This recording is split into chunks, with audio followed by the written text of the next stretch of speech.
You think you've seen it all after 10 years on the job: drunks, break-ins, the occasional high-speed chase. But nothing prepared me for the night I stared down danger in the middle of a graveyard, all backup minutes too late. I'd spent a decade patrolling the streets of Jeffersonville, Indiana. By that point, the routine was burned into my bones: start with a quick rundown at the station, get briefed on the latest suspects or fresh crimes, then hit the road in my cruiser. Some nights were slow, just traffic stops or noise complaints that barely broke the silence. Other times, it felt like the whole damn town lost its mind at once, and I'd be chasing calls straight through to sunrise. But the night I'm about to tell you, that one still makes my pulse jump. Before I ever wore a badge, I thought I was headed for a career in football. I was a solid running back in high school, fast, tough, driven. My coaches always said I had what it took. But a torn ACL during my senior year shattered any shot at a scholarship. Eventually, I landed at the police academy. I figured all that discipline I'd built on the field could go somewhere useful. Over time, the job grew on me. I liked helping people, doing something that felt like it mattered. But by 2016, 10 years deep, the grind was starting to wear thin. That summer, we started tracking a string of robberies in nearby Clarksville. The name we kept hearing was Robert Harrington. Average build, dark hair, always seen behind the wheel of a black sedan. He was slippery. Every time we got close, he managed to disappear right before backup could box him in. On the night it all happened, I was cruising near East 10th Street, not far from Walnut Ridge Cemetery.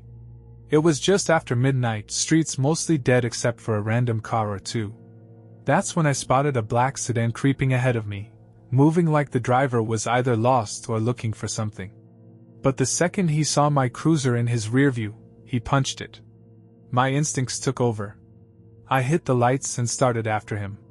He pulled over briefly, just long enough for me to stop behind him and start my approach on foot. When I got to the window, I saw it immediately. Dude was nervous. Hands trembling slightly, eyes darting.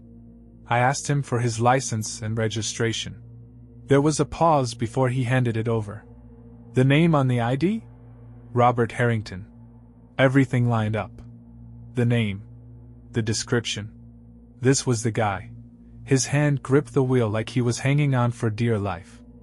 I stayed calm and asked him to step out of the car. He shook his head, murmuring that I had the wrong guy. I didn't want to escalate anything too fast, but the second I reached for my radio to call it in, he slammed on the gas and took off. I bolted back to my cruiser, hard hammering, and gunned it after him. He tore down a narrow side street, steering away from the main roads and into the shadows. I radioed for backup and rattled off my location. The road dead-ended near Walnut Ridge Cemetery, an old patch of ground guarded by heavy iron gates and lined with trees that cast weird, twisted shadows in the weak streetlight. Harrington's black sedan slipped ahead of me and nearly disappeared in the dark. Keeping track of him was nearly impossible. I rounded the final corner expecting to catch his taillights or the outline of the car, but the street was empty. Just gone. I eased off the gas and rolled forward, crawling along, scanning both sides. My palms were slick with sweat against the steering wheel. Even with the spotlight sweeping over the area, I couldn't see a damn thing moving. I came to a stop, hoping backup wasn't far off. I stepped out slowly, gun in hand, and made my way toward the cemetery gates. The silence hit hard. No traffic sounds in the distance. Not even bugs. Just dead quiet. My heart was thudding in my ears when I caught a flash of light out of the corner of my eye. Headlights. Another black car. For a second, I thought Harrington had circled back. I raised my weapon and shouted at the driver to stop. The sedan rolled to a stop, and I stepped closer, flashlight beam catching the faces of a startled couple inside. A man and a woman, clearly freaked out. Just two people coming home from a late dinner. I asked if they'd seen another black car or anyone on foot in the area. They both stared at me like I'd lost it. Said they hadn't seen anything. I apologized and waved them off. Still wired, I continued sweeping the area and spotted another black car half concealed behind some overgrown brush. My chest tightened again. I approached slowly, flashlight steady. The front door was open a crack. No one in the driver's seat. Then I saw it, movement beyond the gates. A figure, dressed in black, darted between the gravestones. I slipped through the iron gate, keeping my steps as quiet as I could. The headstones loomed like jagged teeth in the dark, and each step forward felt heavier than the last. My radio crackled to life, dispatch confirming backup was close, but still minutes out. Those minutes stretched forever. I swept my flashlight left to right behind the graves, every twitch in the shadow sending a fresh jolt of adrenaline through me. Then I heard it, crunching gravel behind one of the larger monuments. I whipped around and froze. 3 people in black stood there, just watching me. Silent. Unmoving. They weren't ghosts. This wasn't something out of a horror movie. They were very real. They were just people, real, breathing men, but something in my gut screamed they were armed. My heart was pounding so hard, it felt like it echoed in my chest. Then I saw him, Robert Harrington, step out from behind them like he was proud of the setup. My thoughts were racing. 4 guys. Just me. No backup in sight. One of them barked an order, "Drop your weapon." I didn't hesitate. I placed my gun on the ground and slowly raised my hands. In seconds they rushed me. One grabbed my arm, another wrenched me down onto my knees. The cold, damp earth soaked through my uniform. The scent of wet grass and old, crumbling stone hit me like a wave. They whispered among themselves, voices low and tense, trying to figure out what to do with me. I kept telling myself to stay calm, but fear had me in a chokehold. Time felt warped, like everything was happening in slow motion. Then I heard it. Footsteps, this time coming from behind the line of graves. I braced for the worst, expecting more of their crew. But instead a voice rang out. "Hands up! Police!" Backup had arrived. Red and blue lights flashed across the cemetery, casting long, wild shadows across the tombstones. Officers surged in from every direction. The men panicked, scattering like cockroaches, but it was too late. One by one, they were taken down and cuffed. I was still shaking as they freed me. Breathless, disoriented, adrenaline still spiking. The suspects were loaded into patrol cars, silent now. Turns out they'd been using one of the old mausoleums to stash stolen merchandise. They'd even dug out a few empty graves as makeshift hiding spots. That part still sends a chill down my spine. The whole thing felt unreal, like I'd wandered into someone else's nightmare.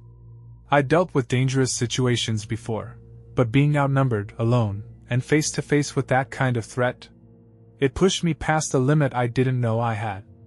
After that night, everything felt different. I kept thinking about how thin the line really was, how quickly a normal shift could slide into chaos. A few weeks later, I handed in my resignation. I just couldn't do it anymore. I couldn't keep driving those same quiet streets, wondering if the next call would be my last. Being home alone sounded like freedom. No parents, no rules, just peace and quiet to study. But what started as a normal night before a big exam quickly turned into something I'll never forget. Some shadows don't disappear when the lights come on. To top off the stress of finals, my parents were heading out of town for my cousin Kevin's wedding in Mankato, about an hour and a half away. They wouldn't be back until Monday, which meant, for the first time ever, I'd have the house to myself for a whole weekend. I helped my mom load their bags into the SUV, doing my best to double-check everything. She noticed I was a little on edge, gave me a long hug and told me to call if anything at all felt off. I nodded, trying to look chill, but the truth was, I was already wound tight. They pulled out of the driveway around 6 p.m., and just like that, the house fell dead silent. I walked back inside, locked the door, and for a few minutes just stood there, listening to the quiet. Normally, I'd welcome the stillness. With finals creeping up, peace and quiet sounded great. But this time, the silence didn't sit right. It felt off. Without my parents' background chatter or the usual household hum, every little sound seemed way louder than usual. The ticking of the living room clock, the low buzz of the fridge. Even the floor creaked louder under my feet. Trying to shake it off, I turned on the TV to distract myself. It helped a little, but the unease stayed. Eventually, I grabbed my phone and texted my friend Melissa. She's in my history class, and we were both freaking out about the same exam. I asked if she wanted to come over and crash so we could study together. She said sure and planned to be there around 9. When Melissa showed up, I felt better almost instantly. Just having someone else in the house took the edge off. We laid out our books across the coffee table in the living room and started reviewing like responsible students. Sometime around 10, she said she needed to use the bathroom. I told her to use the one attached to my room upstairs. It's usually cleaner and stocked with fresh towels, thanks to my mom's obsession with keeping it hotel-level spotless. But not even 2 minutes later, Melissa came back down, looking rattled. She was pale and wide-eyed, like she'd just seen something that didn't belong. She said, dead serious, that someone was sitting out back, right in one of the chairs on our deck. At first, I figured she was spooked by a shadow or something. Maybe the light caught the wrong angle. But she didn't budge, kept saying it was a person. A silhouette. My heart started racing, but I tried to keep it together. We both went upstairs to the bedroom window and peeked out at the yard. The porch light was on, but dim. I scanned the deck, the bushes, everything. Empty. The chair Melissa swore someone had been sitting in was just there. Still. Unmoved. I told her maybe her eyes played a trick on her. She didn't argue, but she definitely didn't look convinced. The rest of that night passed without anything weird happening. Melissa eventually knocked out on my bed, and by morning, we were both laughing it off like it was just nerves getting the best of us. She headed home later that afternoon, and I went right back to cramming for the exam. Fast forward 2 nights, it was Saturday. The sky opened up around 10 p.m., rain slamming the windows while the wind rattled the fence out back like it was trying to get in. Melissa couldn't make it over. Her dad was in the hospital for a minor surgery, and she had to watch her younger siblings. So once again, I was alone. I tried to push through, zoning in on my history notes, but that weird feeling started creeping back. You know the one, like something's just off. Then I heard it. A soft creaking sound. The kind a wooden chair makes when someone shifts in it. I froze. There it was again, louder this time. Definitely coming from the backyard. I crept upstairs in the dark, flipping off lights as I went so no one could see in. At my bedroom window, I gently pulled the curtain aside. The porch light barely lit the yard, but it was enough. Someone was sitting in the exact same chair Melissa swore she saw someone in 2 nights ago. A man. He wasn't moving. Just sitting there. And then, he turned his head. Right toward my window. I couldn't see his face, just the silhouette, but the way he looked straight up at me? My stomach flipped. It was like he knew I was watching. I scrambled for my phone, hands shaking, ready to call literally anyone. My parents, 911, whoever. And then, bang. A loud knock at the front door. I jumped so hard I nearly dropped my phone. My first thought? It's him. He's trying to draw me out. Then I heard it. Police. Followed by another voice I instantly recognized, Mrs. Carlson, our neighbor. She's lived next door since I was a kid. My mom had asked her to check in on me while they were gone. I tiptoed downstairs and peered through the peephole. It was her. And an officer. I let them in, practically vibrating with fear. Mrs. Carlson explained that she'd been up in her attic. There's a little window that looks over our backyard, and she saw someone sitting on my deck. She called the cops right away, but by the time they arrived, he was gone. They searched the property but came up with nothing. The officer was calm, but he strongly suggested I not spend the night alone. Mrs. Carlson didn't even give me the chance to argue. She told me to grab a bag and stay at her place for the rest of the weekend. I was too freaked out to say no. Right before we left, I peeked out the back door. I don't even know what I expected to see. But the chair was empty. Just wet from the rain. No sign of anyone. That night, I barely slept in Mrs. Carlson's guest room. Every creak in the old house made me tense up. When my parents finally came home Monday, I didn't let them out of my sight for a while. I never stayed alone again, not until college. And even then, I kept a baseball bat by my bed for months. Nothing ever happened to me, not physically. But the fear? That was real. And to this day, I still wonder, who was he? And why that chair? I just wanted a quiet place to crash after a brutal business trip. Instead, I ended up in a murder investigation at a sketchy roadside motel, with a woman screaming, a dead body on the floor, and a story that didn't add up. I had just come out of a mentally draining business meeting in Cleveland, one of those high-pressure deals where every sentence feels like you're walking a tightrope. By the end of it, I was fried. No sleep, full body tension, and a head full of static. Driving all the way back to Indianapolis that night felt like a mistake waiting to happen. So I figured I'd play it safe and find a cheap motel somewhere along the route. I booked a small, no-frills place right off the highway. One of those single-level motels with a flickering neon sign, and just enough lighting to make you second-guess your decisions. The room was nothing fancy. Basic bed, old TV, a bathroom that smelled like someone had just scrubbed it down with bleach. But honestly, after the day I had, it felt like a godsend. I changed into a t-shirt and sweatpants, trying to decompress. My phone was blowing up with emails from my boss, but I just tossed it on the nightstand and ignored them. For once, I wanted to shut my brain off. Around 1 a.m., I was half asleep when I heard a muffled noise outside my door. At first, I figured it was just drunk guests being loud, or maybe someone arguing in the parking lot. But then I heard it again, clearer this time. A woman screaming. Not just yelling, screaming like something was seriously wrong. My heart started pounding. I wasn't sure if I should call the front desk or open the door. Before I could decide, her screaming turned into actual words. She was shouting that her husband was being attacked. That jolted me. I opened the door just a crack and saw a woman standing a few doors down, barefoot in a bathrobe, sobbing uncontrollably. She looked straight at me and begged for help, saying some motel employee had attacked her husband. She was in full panic mode, messy hair, tears streaking down her cheeks, rambling like she barely understood what had just happened.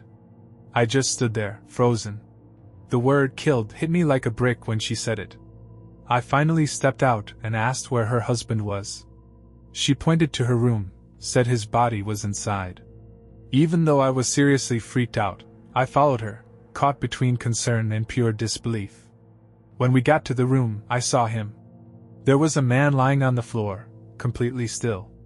I'm no medic, but something about the way he was sprawled out didn't look good. The police arrived fast. Someone must have called before me, or maybe the motel manager caught wind of it. They moved me out into the hallway as soon as they arrived and started working the scene. The woman kept repeating that a motel worker had tricked them into opening the door. She said she remembered seeing him earlier in the day, cleaning floors or something.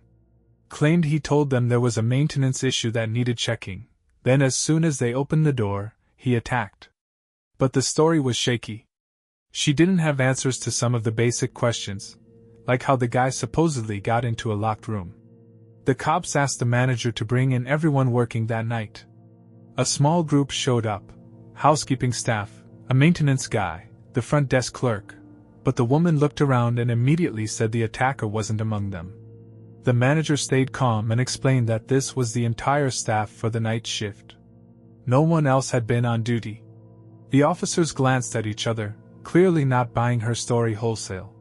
They decided to check the motel's security footage. That's when everything started to fall apart. The woman got visibly nervous.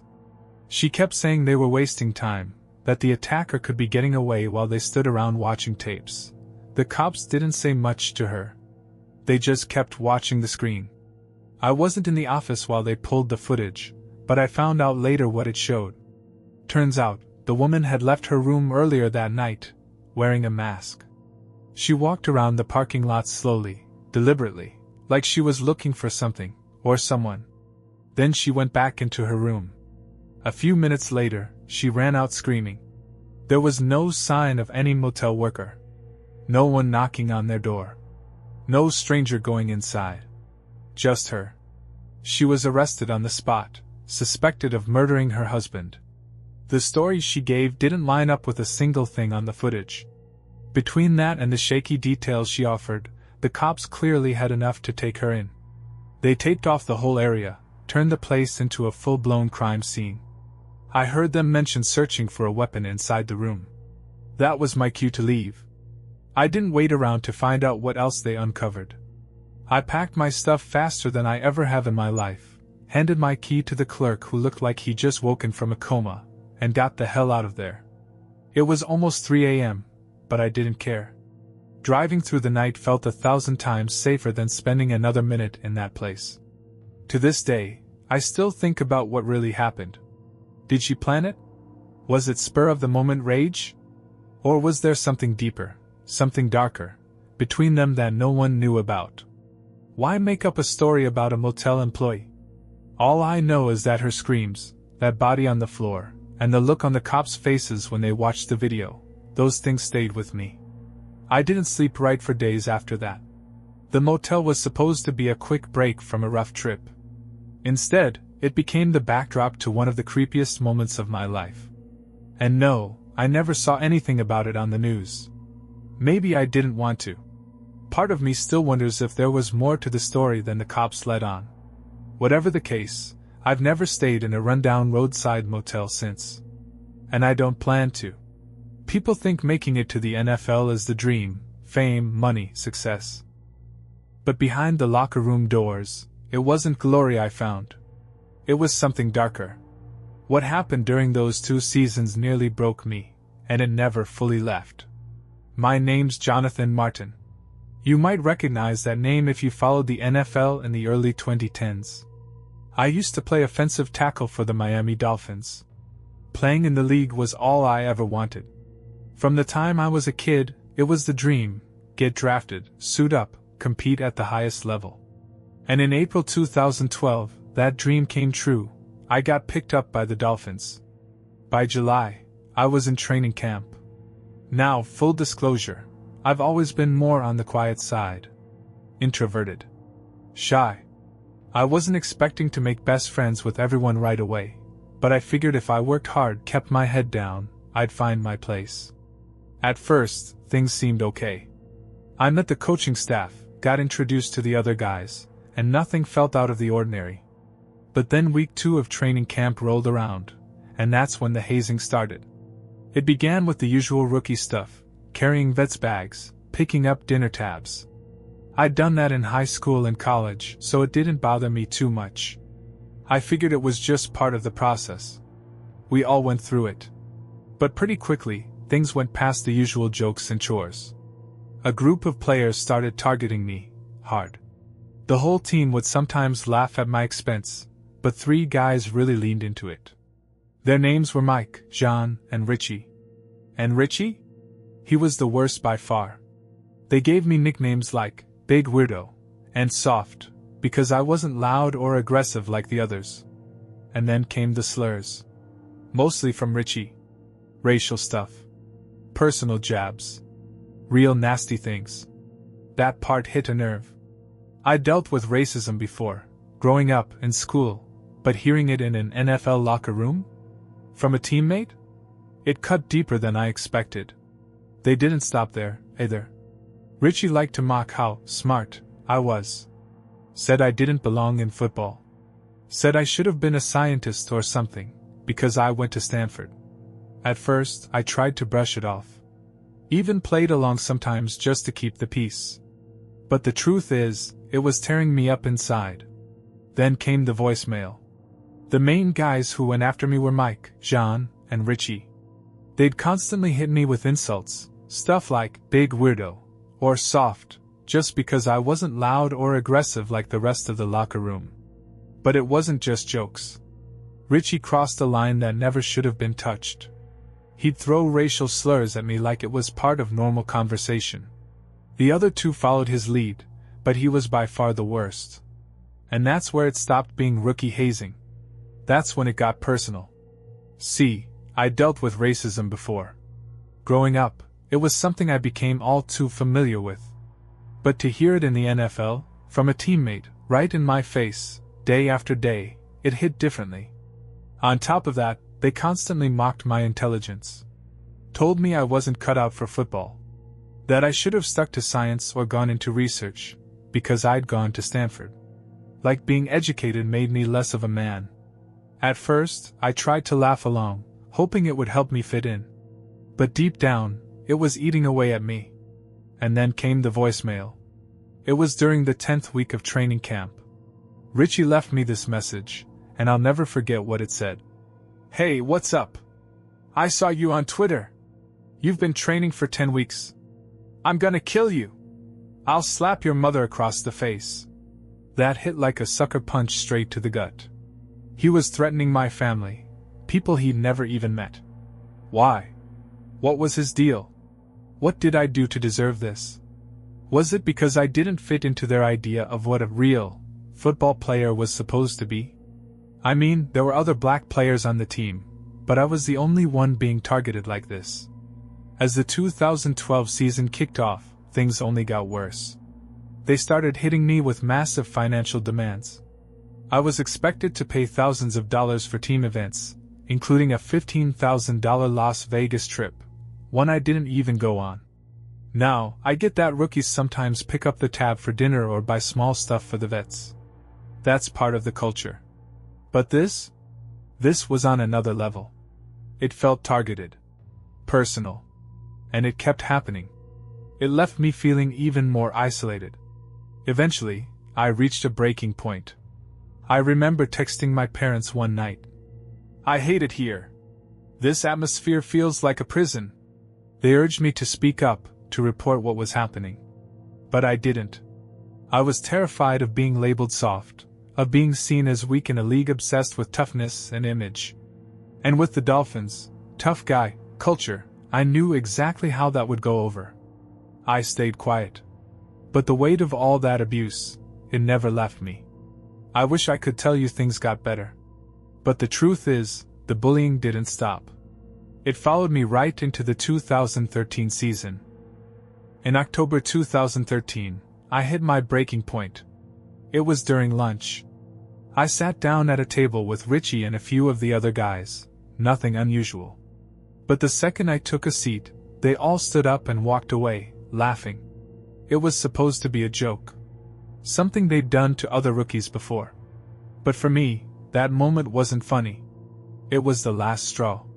I stood up, walked out of the team facility, and didn't come back. Not the next day. Not ever. After I left the Dolphins, I checked myself into a mental health facility. I was struggling with serious depression and anxiety, all of it tied to what I'd been through over those 2 seasons. The bullying. The isolation.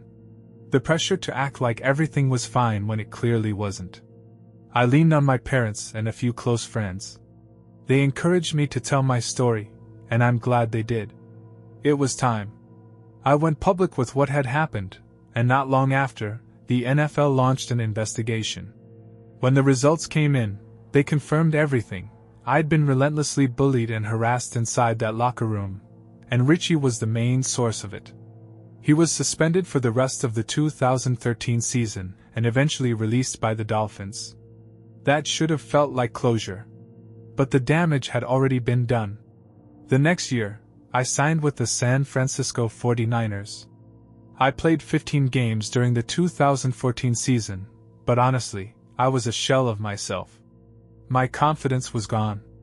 I felt out of place. I was still battling with my mental health, and it showed. By 2015, I decided to step away from the game completely. In my retirement statement, I was honest about why. The emotional and mental toll of my NFL experience had become too much to carry. But I didn't disappear. Between 2016 and 2017, I started speaking out, advocating for mental health and standing up against bullying. I wanted to help others who were going through the same kind of pain I had. People who felt trapped in silence, afraid of looking weak. Fast forward to May 2024, I earned my MBA in finance and real estate from the University of Pennsylvania. I co-founded the Narrow Road Group, a real estate platform I'm proud of. And today, I'm doing better. I'm happy. Genuinely. But I'd be lying if I said the demons are all gone. What I lived through in the NFL didn't just vanish.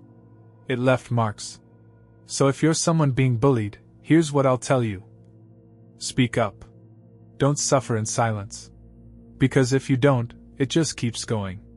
And the damage it does, it sticks with you. You might feel alone right now, but you're not. Someone out there will listen. Someone cares. I promise you that. You don't expect a lamp to nearly get you killed. But one sketchy Craigslist ad, a weird warehouse in Brooklyn, and a too-good-to-be-true deal led me straight into something I never saw coming. All for $20 and better lighting. If you're being bullied and don't speak up, it doesn't just stop, it builds, and sometimes it pushes people to dark places. I've lived that. But I also know there's always someone out there who'll help. You're never truly alone. Anyway, this next story happened not long after my roommate Javi and I moved into a cramped apartment in Queens. Calling it an apartment might be generous. It was more like a glorified walk-in closet with a stove. We were surrounded by moving boxes, the floors groaned with every step like an old rocking chair, and the living room window faced a grimy alley stacked with garbage cans and busted pallets. Still, it was ours. There was just one big issue: lighting. The place didn't have a single overhead light fixture. None. And the one sad floor lamp we got from a friend barely lit up a few feet in front of the couch. The rest of the place disappeared into shadows every night. Now, I work the night shift at a copy shop, so I'm usually wide awake when the rest of New York is crashing. If I wanted to pay bills, find my shoes, or just not stub my toe every 10 minutes, I needed better light, and something cheap. Enter Craigslist. When you're broke in NYC, that's where you go. I spend hours scrolling through garbage listings, ugly brass antiques, dusty lamps from the 70s, cracked bases, missing shades. Just junk. Then I found it. A sleek, modern lamp that looked straight out of a designer catalog.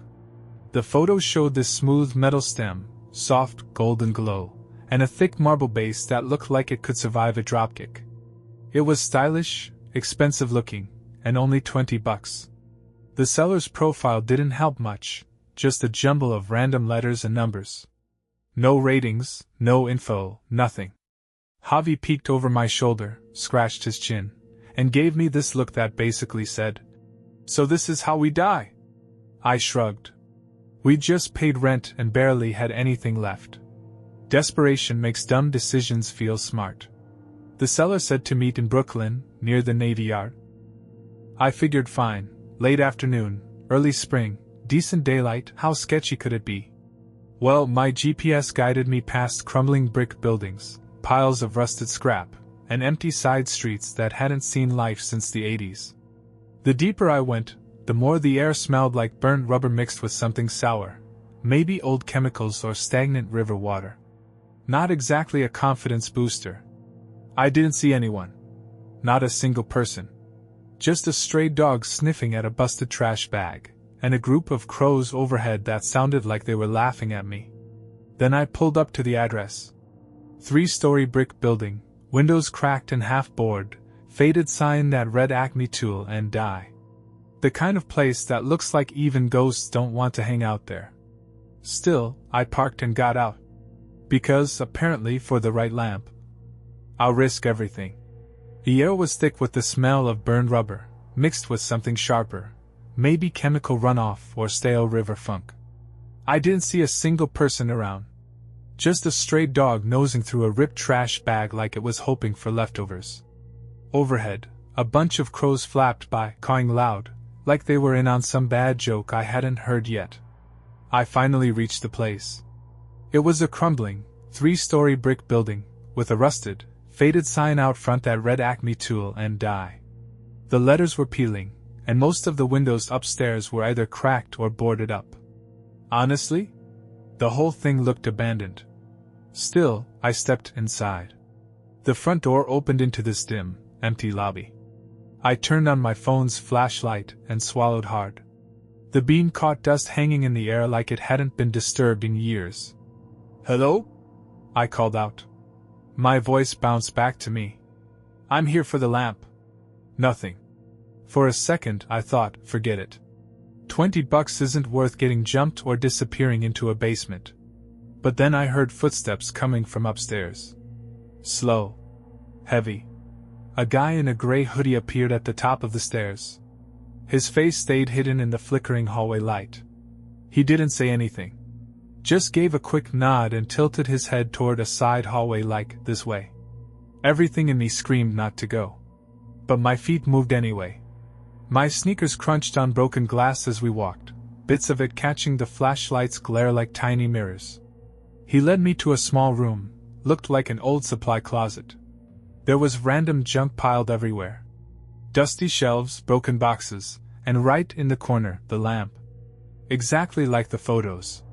Sleek, modern, spotless. A designer lamp that easily looked worth a couple $100. I let out a breath and forced a nervous chuckle, pulling out my wallet. Are you sure 20's okay? I mean, this lamp's probably worth way more. Clang. Everything went sideways. A sharp, crushing blow slammed into the side of my head. My thoughts scattered. Then came darkness. Waking up felt like dragging myself through thick black syrup. My head was pounding, and this sick, hot pain throbbed behind my eyes. The floor under me was cold, rough, unfinished concrete. Somewhere nearby, two voices whispered back and forth in low, panicked tones. Wallet's empty. Check his phone. That snapped me awake. My wallet. My phone. Gone. I tried to move, but my limbs were dead weight. I couldn't get anything to work. Panic crept in fast, right before a sudden explosion of sound echoed from outside the room. NYPD! Hands in the air! Hands where I can see them! The voices near me exploded into a mess of swearing, followed by a flurry of movement, shoes pounding on concrete, bodies slamming into walls. The whole space turned chaotic in seconds. Then a flashlight beam cut through the dark, landing square on my face. I winced, squinting at the sudden brightness. A cop knelt beside me. Her voice was soft, steady. You're okay. We've got you. Turned out the NYPD had been watching the area after getting tips about a string of Craigslist robberies. Same setup, same neighborhood. They just happened to be close by that night. Pure luck. If they hadn't shown up when they did, well, I don't like thinking about what might have happened. Later that night, I found myself in the ER, lying in a curtained-off exam room with an ice pack pressed to my temple. One of the officers came by and handed me back my phone and wallet. They'd recovered both off one of the guys. Then he held up a plastic evidence bag with a familiar shape inside. The lamp. We're hanging onto it for now, he said. But once it's cleared, you can take it. Might as well get something out of this mess, right? A few days later, still sore and patched up, I limped back into our little apartment in Queens. Javi spotted the lamp and lit up like a kid on Christmas. Dude, he said, flicking it on. We're keeping this. It's basically a trophy. And free lighting? Best Craigslist deal ever. To be fair, the thing worked perfectly. Gave off a warm, golden glow that actually made our sad little living room feel halfway decent. But every time I looked at it, I could feel that night creeping back in. Broken glass underfoot, the guy in the hoodie, the sharp blow to the head. I kept the lamp, yeah? But I never stopped watching my back after that. This next one happened last summer. My friends Mark, Jason, and I decided to go off-grid for a 3-night camping trip. Not some family-friendly site with bathrooms and picnic tables. This was deep woods. Primitive. Just a fire ring, a tent, and whatever you could carry in. No cell signal. No neighbors. Just trees, trails, and total isolation. The first night was exactly what you'd expect. We showed up late afternoon, set up camp, gathered firewood, then chilled around the fire until we were too tired to talk. Nothing weird. Not yet. Day 2 was the same vibe. We hiked, did a little fishing, explored the woods. Still didn't see a single other person. Honestly, that was the best part. It felt like the entire forest was ours. But that second night, something was off. We were sitting around the fire again, not even late, maybe 9:30, 10 p.m. Mark was in the middle of telling some story when Jason suddenly cut him off. "Did you hear that?" We all went quiet. At first, I didn't hear anything. Then, faint, like it was far off, there was a snapping sound. A branch. Not that unusual in the woods, right? But something about it felt off. It wasn't random, like a deer rustling through the brush. It had a pattern. Step. Pause. Step. Mark shrugged it off, saying it was probably just a deer. But none of us were buying it. We just sat there, listening. The fire popped softly, but the rest of the forest? Dead quiet. No wind. No crickets. Nothing. Eventually, the noise stopped. We forced some nervous laughs, pretending it was no big deal. Deep down, though, all three of us were uneasy. We went to bed not long after, but sleep didn't come easy. Then came the third night. All day, something felt wrong. We didn't talk about it out loud, but it was there. Like this tension buzzing under the surface. That night, we built the fire bigger than usual, like maybe more light would keep the weirdness away. Sometime around midnight, I jolted awake. No noise. No reason. Just sudden awareness, like my body knew something before I did. Heart racing, I lay there, trying to listen. Trying to figure out what had yanked me from sleep. Then I heard it. Crunch. Pause. Crunch. Footsteps. Not close, but not far either. Just past where the fire's glow would have faded if it had still been burning. They weren't fast or careless. Slow. Intentional. Not an animal. Not wind. Someone walking. I didn't move. I held my breath, hoping, begging, it would stop. But it didn't. The steps continued, then went quiet. Then started again. This time, they circled the tents. I heard Mark's breathing shift in the tent next to mine. Shallow, alert. He was awake too. I thought about whispering. I even reached toward the zipper of my tent. But the idea of pulling it open and seeing a face just inches away in the dark, that froze me cold. In my mind, I pictured someone standing there. Watching. Smiling. Then the footsteps stopped. Dead silence. I lay there, straining to hear anything. Nothing. Just a faint ringing in my ears and my pulse pounding in my throat. I must have stayed like that for an hour. Maybe longer. Eventually, I passed out from pure exhaustion. When the sun started pushing through the thin fabric of my tent, I sat up, disoriented. For a moment, I tried to convince myself I dreamed it. But then I stepped outside. Mark and Jason were already up. They looked like hell, dark circles, tense expressions. Neither of them had slept either. We didn't say much. Just started packing our gear like we couldn't get out fast enough. As we took down the tents, Jason froze. He pointed to the ground. Footprints. Clear as day. Bare feet. They weren't ours. They circled the tents. Who the hell walks barefoot through the forest in the middle of the night? We didn't stick around to figure it out. We hiked back to the car in silence, heads on swivels the whole way, not our footprints. They circled our tents, clear as day. Deep impressions in the dirt. Barefoot. Who the hell walks barefoot in the woods, at night, in the middle of nowhere? We hiked back to the car without saying much. No one wanted to admit how rattled we were. But I'll tell you this, we haven't gone camping since. Now I've been a security guard for about 5 years. And despite what movies might make you think, it's not all late-night chases and catching bad guys in the act. Most shifts are quiet. Boring even. Endless hallways. Fluorescent lights buzzing overhead. Monitors full of nothing. But one Friday night, something happened that still creeps me out. Even now, years later, I think about it sometimes when I'm working late. And it makes my skin crawl. It was a regular shift at this mid-sized office building downtown. You've seen the type: glass entrance, 2 or 3 floors, cubicles, break rooms, conference spaces. Some tech startup rented most of the space. Most employees were out by 6 p.m., though every now and then someone stuck around late finishing a project. That night, it was dead quiet. Just me and the hum of the lights. Around 11:30, I was in the control room with my feet propped up and a cup of lukewarm coffee in hand, half watching the security feeds like always. Just routine. Until I noticed something off. One of the exterior cameras showed a man standing outside the main entrance. Not moving. Just standing there.